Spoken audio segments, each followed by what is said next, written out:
Ils cherchent, ils mettent des barrages sur les routes, ils mettent des contrôles. L'impératif, c'est de les retrouver en vie. L'urgence fait que d'un côté, il faut qu'on commence, nous, à travailler très rapidement, et en même temps, il faut qu'on analyse tout le dossier. Il y a un couple qui a disparu aux alentours du 4 avril. Aucune demande de rançon, aucune exigence particulière. Là, bien évidemment, quand on est enquêteur et qu'on a cette période de temps qui s'est écoulée sans qu'on ait eu signe de vie du couple, nous laisse quand même penser que quelque chose de grave s'est commis.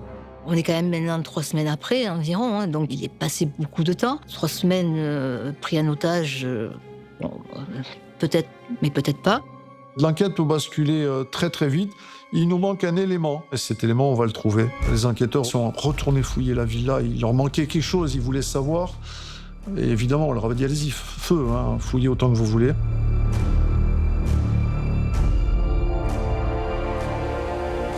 C'est moi qui ai trouvé le carnet dans les toilettes.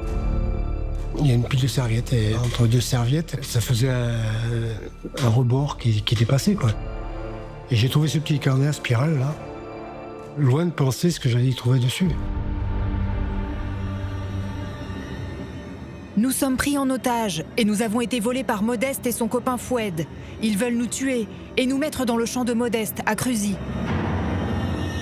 Quand j'ai pris connaissance et que j'ai demandé aux camarades qui étaient avec moi de venir voir ce que j'avais trouvé, on était abasourdis.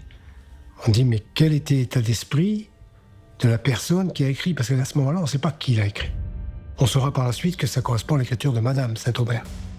Tous les enquêteurs qui étaient présents là ont pris un coup sur la tête en disant, là, cette fois-ci, on a passé un stade.